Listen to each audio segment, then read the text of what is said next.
नमस्कार. रितम मराठी दिनविशेषमध्ये आपल्या सगळ्यांचं स्वागत आहे. आज दिनांक 20 जून. आजच्या दिवशी भारतात आणि जगभरात घडलेल्या महत्त्वाच्या घडामोडींचा आपण आढावा जाणून घेणार आहोत. आज ज्येष्ठ शुक्ल त्रयोदशी. आजच्याच दिवशी इसवी सन 1674 मध्ये एक ऐतिहासिक घटना घडली होती. छत्रपती शिवाजी महाराज यांचा आज राज्याभिषेक झाला होता. याच दिवसापासून त्यांना छत्रपती म्हटले जाऊ लागले.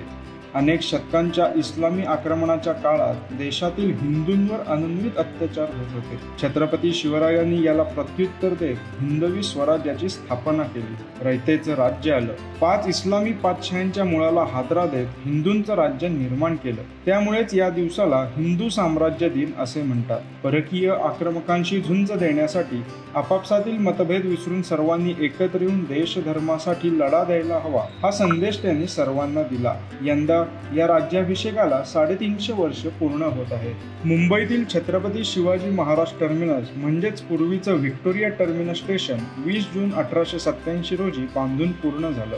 मुंबईतील या ऐतिहासिक रेल्वे स्थानकाचं राणी व्हिक्टोरियाच्या सुवर्ण महोत्सवानिमित्त उद्घाटन करण्यात आलं आणि तिच्या सन्मानार्थ हे नाव देण्यात आलं होतं. ब्रिटिश वास्तुविशारद फ्रेडरिक विल्यम स्टीव्हन्स यांनी डिझाईन केलेलं हे रेल्वे स्थानक बांधण्यासाठी सुमारे 10 वर्षे लागली. ब्रिटिश सरकारने याच्या बांधकामासाठी त्यावेळी 16 लाख रुपये दिले होते. 2004 मध्ये युनेस्कोने याला जागतिक वारसा स्थळ म्हणून मान्यता दिली.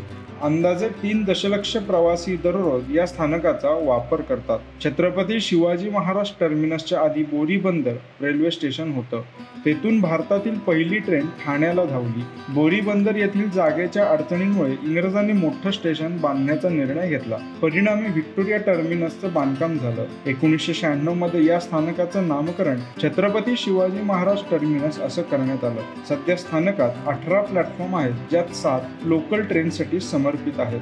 SNDT महिला विद्यापीठाची स्थापना 20 जून 1916 या दिवशी झाली. सुरुवातीच्या काळात या विद्यापीठाने महिलांना अध्यापन, गृहविज्ञान आणि इतर व्यावसायिक क्षेत्रातील अभ्यासक्रम दिले. कालांतराने विज्ञान, कला, वाणिज्य आणि व्यवस्थापन यांसारख्या विविध विषयांचा समावेश करण्यात आला. विद्यापीठाचं मुख्यालय मुंबईतील चर्चगेट इथे आहे. जुहू आणि कर्वे रोड येथे अतिरिक्त कॅम्पस आहेत. सध्या या विद्यापीठात हजारो विद्यार्थ्यांनी शिक्षण घेत आहेत आणि या विद्यापीठानं उच्च शिक्षण प्रदान करण्याचं आणि महिलांना सक्षम बनवण्याचं आपलं कार्य पुढे चालू ठेवलं आहे. 20 जून 1840 रोजी सॅम्युएल मोर्स यांना टेलिग्राफसाठी अमेरिकी पेटंट मिळालं आणि त्यांनी विकसित केलेल्या टेक्नॉलॉजीचे कायदेशीर अधिकार त्यांना अधिकृतपणे दिले गेले. सॅम्युएल मोर्स हे अमेरिकन चित्रकार व संशोधक होते, जे टेलिग्राफ आणि मोर्स कोड तयार करण्यासाठी प्रसिद्ध होते. त्यांनी 1830 आणि 1840च्या दशकात टेलिग्राफ विकसित केला, तर मोर्स आणि त्याचे सहकारी अल्फ्रेड वेल यांनी मोर्स कोड सह विकसित केला. या टेक्नॉलॉजीमुळे लांब अंतरावर त्वरित संदेश पाठवणं सक्षम करून संवादात क्रांती घडवून आणली.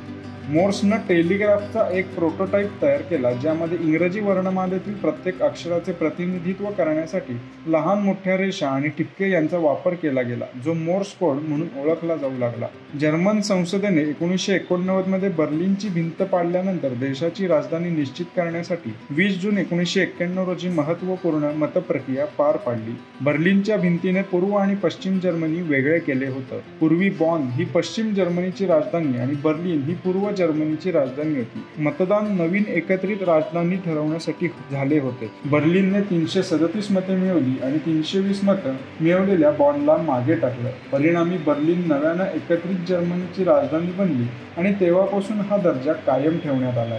दुसऱ्या महायुद्धानंतर पूर्व जर्मनीतील अनेक व्यावसायिकांनी पश्चिम जर्मनीत स्थलांतर केलं, ज्यामुळे पूर्व जर्मनीतील लोकांचं असं जाणं रोखण्यासाठी 1961 मध्ये 155 किलोमीटर लांबीची बर्लिन भिंत बांधली होती. 20 जून 1877 रोजी हॅमिल्टन, ऑंटारियो, कॅनडा येथे जगातील पहिली व्यावसायिक टेलिफोन सेवा सुरू करण्यात आली.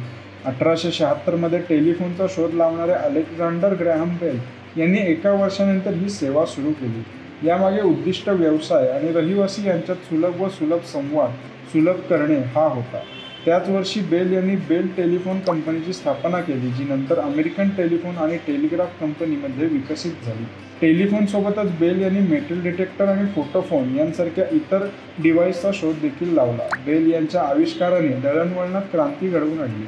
ही क्रांती अमेरिका, युरोप आणि त्यापलीकडे वेगाने पसरली, ज्यामुळे जागतिक कम्युनिकेशन नेटवर्कची पायाभरणी झाली.